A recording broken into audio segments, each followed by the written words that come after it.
হরে কৃষ্ণা। তো ভক্তি রসামৃত সিন্ধু থেকে আমরা একটা বিষয় নিয়ে পড়বো, সেটা হলো তিলক ধারণ। তো আমরা যে তিলক ধারণ করি আর যে তুলসী মালা ধারণ করি, তার ফল কি হবে? তো এখানে আমরা দেখতে পাচ্ছি পদ্ম পুরাণে উল্লেখ করা হয়েছে কিভাবে তিলক ও কণ্ঠীমালার দ্বারা বৈষ্ণব শরীর বিভূষিত হওয়া উচিত।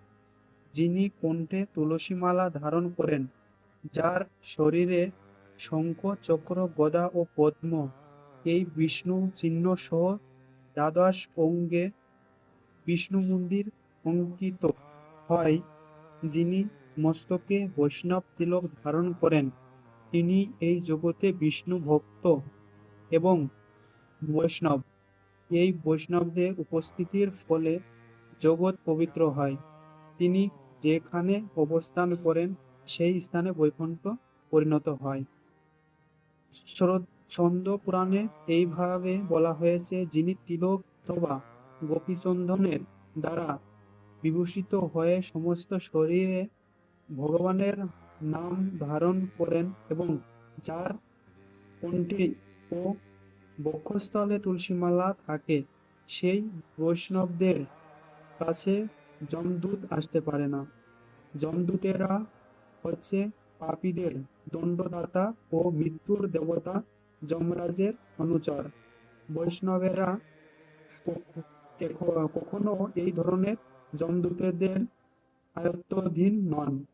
শ্রীমদ্ ভগবতে জামিলের উদ্ধার পূর্বে বলা হয়েছে যে যমরাজ তার দ্রুত দূরে স্পষ্টভাবে নির্দেশ দিয়েছেন কখনো বৈষ্ণবদের কাছে না যেতে।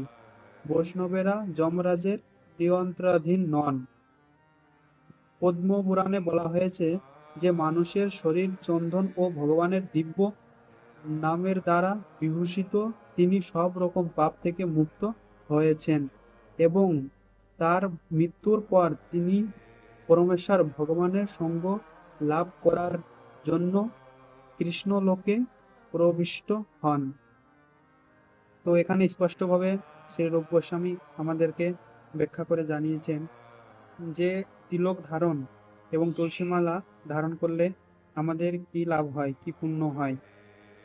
আমরা যখন তুলসীমালা ধারণ করব, তারপরে আমাদের শরীরটা বিষ্ণু ধাম বা বিষ্ণু মন্দির হয়ে যায় আর আমাদের শরীর পবিত্র হয়।